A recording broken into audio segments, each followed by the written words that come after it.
what I want to suggest here is that how you can work with yourself, and certainly if you're a therapist and you're working with other clients, to look at this flow between left and right hemispheres. Now, there's certainly a lot of talk about left and right hemispheres being very different, and it's actually almost like the left hemisphere is really bad and the right hemisphere is really good. And that's not the case at all. What they do is they differentiate their activities to some extent.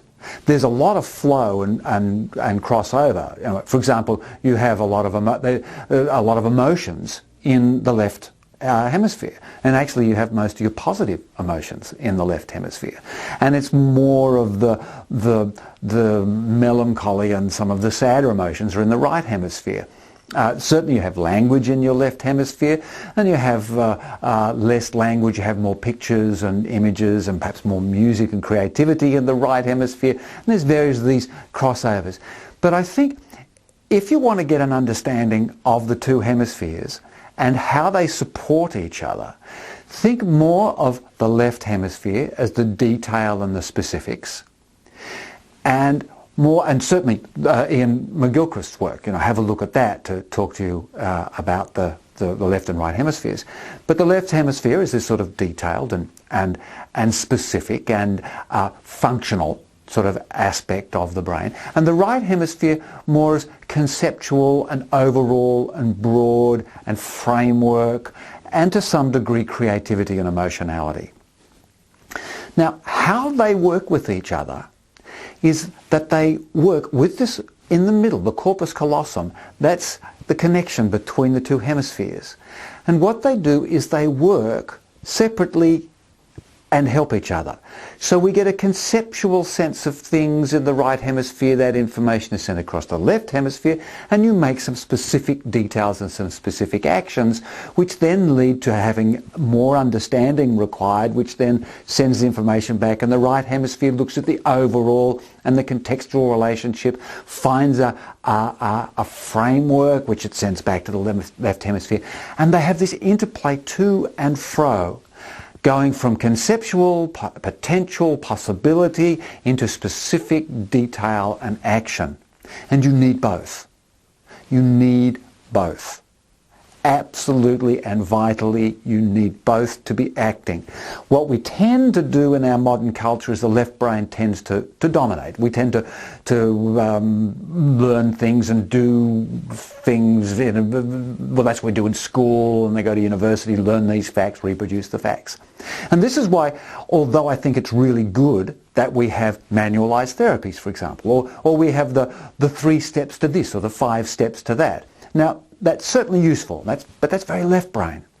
As different from trying to say, here's the concept, here's the principle, here's the overall. How do you connect and engage with that? Then how do we do it? Then how do we individually, personally express that in our lives? So sometimes you'll see me giving you as I do, the 3 essential steps I have for the curiosity approach. But in that, before then is a large framework of context that is necessary to have that right-left balance. So that's really where you can use that very word, balance, as a mechanism for shifting when you get stuck in the left thinking, or even when you get stuck in right thinking. So there's a very simple example. Now, it's going to be a little bit below camera, but what you do is, and I'm saying this on the basis that you can and this is safe for you, I want you to just stand on one leg. Now, if you're not sure of your balance, make sure there's a chair or a little something that you can grasp on the side. But you just stand on one leg, and you stand there for a little while, and you allow the body to really sense that one leg, then shift and change, stand on the other leg. Notice I'm just using my arms for a little bit of balance.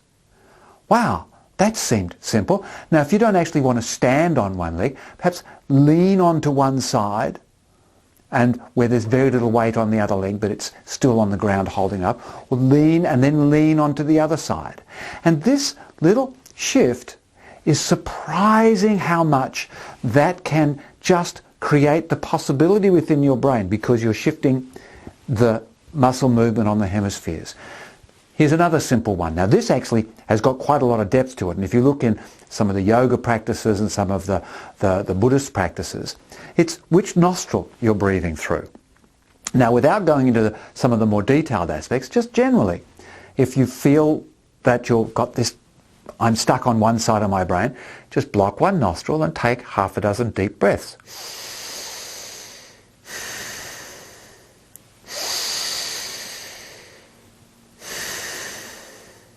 Now I'm exaggerating there because I want you to sort of see it and hear it, but I don't want you to hyperventilate.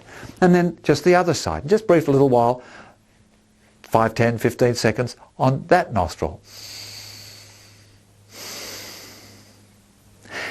And it's incredible how this shifts and opens up, and we're not sure the degree to which it creates an oxygenation in different sides because of the activity that you're doing by taking the change of left and right sides. Now here's another thing of creating novelty in what you're doing. So whatever it is that you're doing, that you're struggling with, do it differently. There's lots of different ways you can do it differently. You can just change what you're wearing. You can change the time of day you're doing something. You can just change the way the desk is organised. You can change the people that you're doing. Bring somebody else in with you. My friend Bill O'Hanlon wrote a great book about this back in the 80s or 90s. Just do one thing different. You know, it's an excellent way that just changes the way things are going. If you're being too literal, too detailed, too specific, then this will give you a jolt because you have to reframe, you have to recontextualize this difference that you're doing.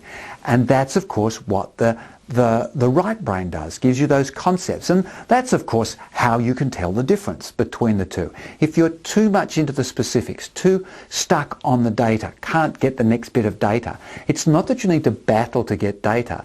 What you need to do is change your context, change your right brain framework so that you can open up to new possibilities, which then gives the left brain, as it flows back, a better ability, more possibilities to frame it. And another one that is really interesting to do is just to look at what you're doing from a different view. Look for something that you haven't seen before. Now, if you're doing, say, it's written work, look at something at that written work and see something that you haven't seen before. Are all the lines the same length? Are there groups of words that seem to stand out and create little patterns? Are the paragraphs, how many paragraphs are there or aren't there? How many pages? If you turn the pages upside down, what does it look like? Perhaps if you're dealing with numbers, have a look. Are there patterns in the numbers outside of the general pattern of the work? So this is particularly if you're working with specifics and you're trying to get more right brain activity.